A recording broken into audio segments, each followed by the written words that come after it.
Well, it's Pennsylvania Newsmakers time, and as always, thanks for joining us.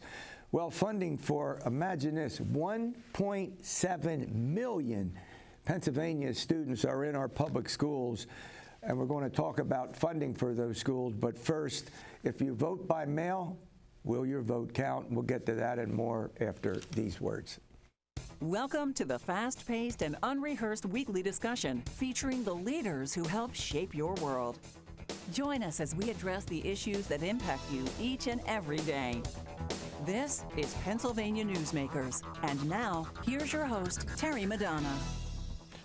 All right, we have a number of important topics to cover this week on Pennsylvania Newsmakers. Joining me to do that are two Capitol Hill reporters, as I like to say, or Capitol reporters if you don't like the fact that the state capitol is on a slight hill, is Jan Murphy. She's the Capitol reporter for PennLive, Patriot News, and Tom Lehman, who's the Capitol reporter for WGAL News 8.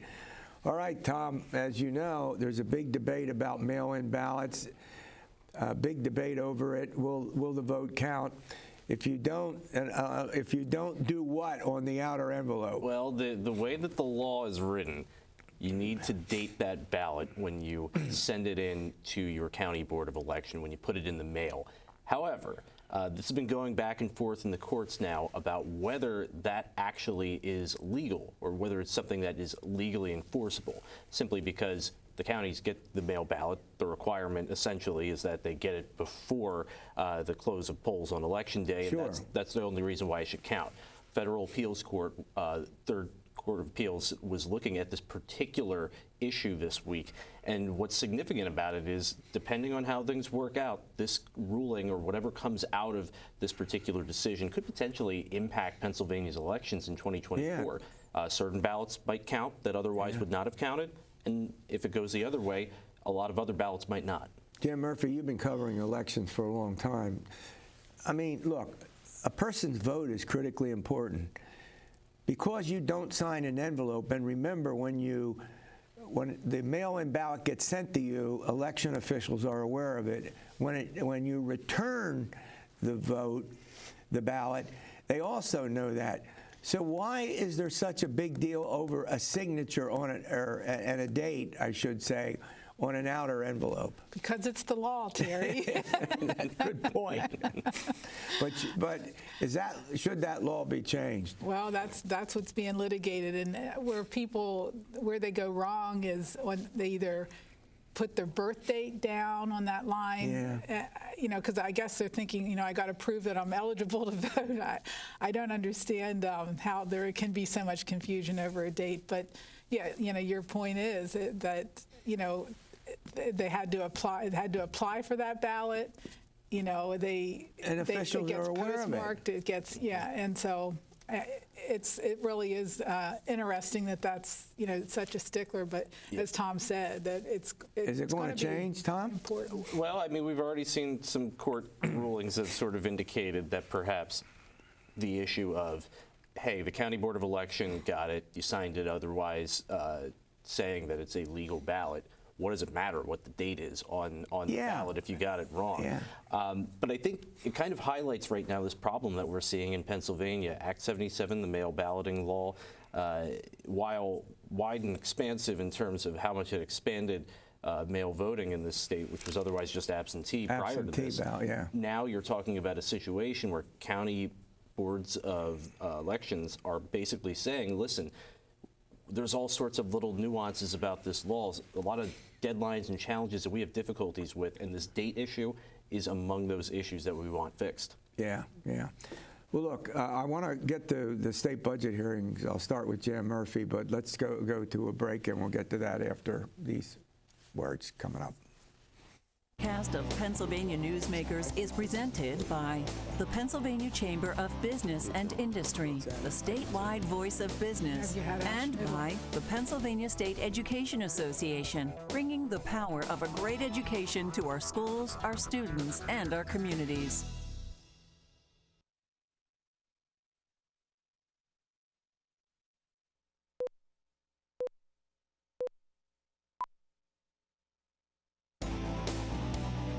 This broadcast of Pennsylvania Newsmakers is brought to you by the Pennsylvania Highway Information Association, the go-to source to learn about transportation projects and issues. Please visit pahighwayinfo.org. And by the Pennsylvania Manufacturers Association. Business in Pennsylvania is our business. Welcome back. Well, Jan Murphy, they're very important. A lot of voters don't pay much attention to them. I'm talking about state budget hearings. They go on. They're significant. There's a lot of debate on legislation. And the most critical hearings going on right now deal with the state budget. Yeah, they Governor do. Shapiro's recommendation. Yep, the House and Senate Appropriations Committees this week began their hearings of the various aspects of Governor Shapiro's proposed $48.3 billion budget. $48.3 billion recommendation. Yeah, it's a big budget, and you know, it's interesting. We had the Independent Fiscal Office, testify about, how their projections on revenue are over $1 billion less than what Governor Shapiro is banking on to help fund his budget, in addition to dipping into some reserves, which all of that is very controversial because Republicans want to, they say we need to keep this healthy reserves because, you never know when downtimes are going to come. It also helps us get lower interest rates on borrowing. Right. But over in the House Appropriations Committee this week, Revenue Secretary Pat Brown, a longtime state senator, said, the governor feels that sitting on a pile of cash and not spending it is not going to do anything to reverse the trend lines that are leading to this slow growth that the state is experiencing. A lot of eyes glaze over when you get the discussions of the hearings on the state budget. Sure. I think one of the things that comes out of these budget discussions a lot of times, whether it's not necessarily getting to the hey, we're going to spend this much on X, Y, and Z. I think there's two big things: education and basic public education funding.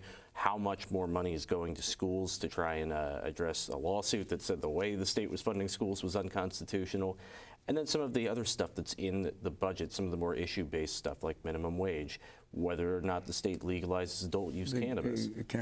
Otherwise known as marijuana. And private school vouchers as well is another issue that the Senate Republicans have made pretty clear they want taken care of. A lot of that stuff gets hashed out during the negotiations, especially as we get closer to June. Yeah. Well, the fact of the matter is that I don't recall a time when a governor's budget was more complex and included more items. Jan, you've been covering these for a long time. I mean, it was lengthy. His talk before the when he presented it was very long and includes a myriad of subject matters. Yeah, it does. And although I can't say that it's the most comprehensive. It was certainly the longest speech, but had a lot of items in it. It did. But I mean, there's Governor Wolf had some swinging for the fences ideas too, but. Yeah, that one part of it is, and yesterday this got vetted by the appropriations committees in both chambers, is this higher education blueprint that the governor's put forth of this idea of merging the state system with the community colleges. Yeah. And it's, as Representative Allett called it, a nebulous concept that we have no details on how this is going to work. And there's, the governor zeroed out the line items, individual line items for community colleges and state system and combined it all in one. Yeah.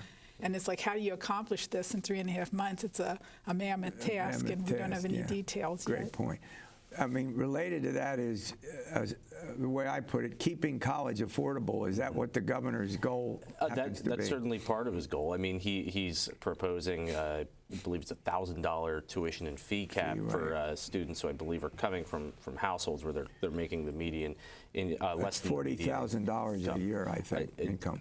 70. Yes, 70, I believe. Is it 70,000? Yeah. Okay. But that's a pretty big proposal that would help out. I think a lot of Pennsylvanians go to college, but when it comes down to convincing the legislature to pass something like that, they'll look at it. At the same time, you have the chancellor for PASHE the Pennsylvania state school system of higher education, saying, at the very least, what we want to do is just keep tuition frozen again, which is it's more than $7,700 at this point for a semester. But for a year. Yeah, and really, it's looking like one of these things where.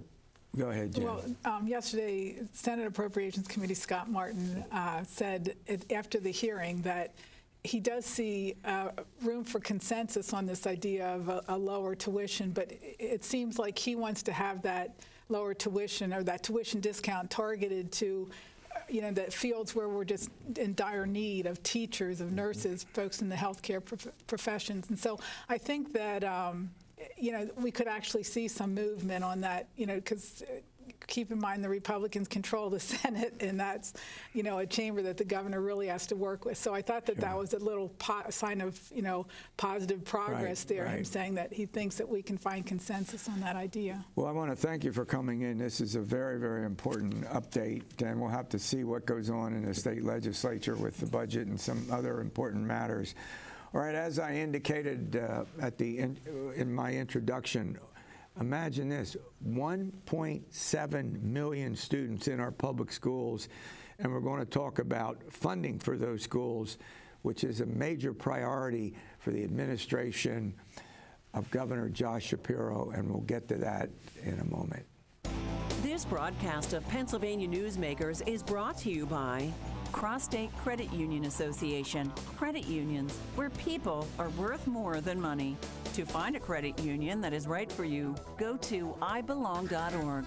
And by the Energy Association of Pennsylvania, Pennsylvania's energy information source.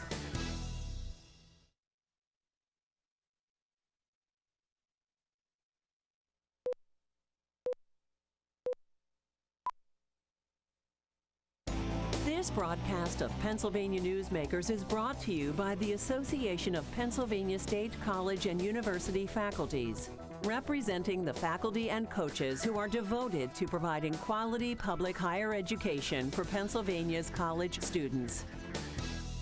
Well, as I said at the outset of the program, and I still can't believe it, 1.7 million students are in our public schools. That's a huge number. And it's held steady. I was talking with our next guest, Aaron Chapin. He's the president of the Pennsylvania State Education Association. Are you surprised at that number, 1.7 million? I'm not surprised, but we're very fortunate as educators to be able to work with that many students on a yearly basis. We're really lucky. Yeah. It's well, at any rate, what I want to talk with you about has to do with paying for it. Now, there's a huge requirement that if you're going to have that many students, there's heavy pressure on the state legislature to make sure, and the governor, that the funding is appropriate, proper, appropriate, sufficient to pay for the kids in our schools. Well, and unfortunately, as has been decided, and as you know, our schools have been underfunded drastically for decades now, and thankfully, a year ago now, the courts, the Commonwealth Court said that Pennsylvania is not funding our public schools appropriately. Yeah. And over the past year, the past 12 months, we've had legislators on both sides of the aisle come together in the Basic Ed Funding Commission. They had hearings across the state with experts, and they determined, it's absolutely correct. After hearing these experts, our schools have not been funded properly. What does Governor Shapiro want in his budget? Well, he's based his proposal on the Basic Education Funding Commission's reports that were out back in January. Essentially, he's going to be he's proposing $2 billion be invested into our schools, and that's going to be for the basic education funding. It's going to be for student mental health. There's $100 million he's proposing for that. $300 million for infrastructure, which is so desperately needed, and also another $15 million for our student teachers, so that they can get stipends. I want to get into more into that in detail in a minute or so. But the fact of the matter is that, would you say that Governor Shapiro understands the situation in the public schools? Absolutely. He firmly grasped it. It's a bold proposal that he has out there, but he knows that the courts said we must fix it. The lawmakers have been tasked to fix it, and he is putting that proposal out there that's going to fix this. Of course, it's just the beginning, and it's over 7 years, so it's going to happen, and he gets it. And there's a basic education funding report out, correct? That's right. The commission, when they completed their job back in 2023, they released 2 reports, and the majority report said, this is what it's going to take. It's going to take $9 billion over the next 7 years to fix this problem that's been underfunding many school districts across the state. Yeah, and if it's not funded, then we're talking about something referred to as the property tax. Well, and so many school districts have to rely on taxes, and it's driving, elderly people out of their homes. It's really crippling certain communities across the state because Pennsylvania has not funded the schools the way they should have been. Yeah, that's a good point. And what's the basic education funding report? What's the bottom line? The bottom line is we need to level the playing field for schools across the Commonwealth that have just historically never been given the funding that they should have been. Yeah. And they're saying, we need to fix this. And there are districts where, the property taxes aren't sufficient, where, I'll put it this way, where folks who live in the district don't have high incomes, poorer districts, and that represents an unusually important problem for them, correct? Absolutely. And, I teach in Stroudsburg, Pennsylvania, and the Poconos has historically never gotten the funding that it needs, and they've had to have high taxes to make up for that. It's wrong. Yeah. And are you optimistic that the legislature will do something about this? I am. When this basic ed funding commission was going around the state, it's a bipartisan commission. On both sides of the aisle, lawmakers realized that change needs to happen, and I think both parties are going to come together. I think the governor is going to obviously work with both parties when it comes to this, and we are going to see the beginning of this to get fixed as we kind of come to the budget. All right, there are a couple other topics I want to talk with Aaron about. One is student-teacher stipends. I student taught during my senior year at Millersville State College back in the day. I received no stipend. There's a proposal that student teachers should get a stipend. We'll talk about that and another subject in a moment. This broadcast of Pennsylvania Newsmakers is brought to you by the Pennsylvania Medical Society. Inspired physicians committed to the good health of Pennsylvanians and the advancement of the practice of medicine.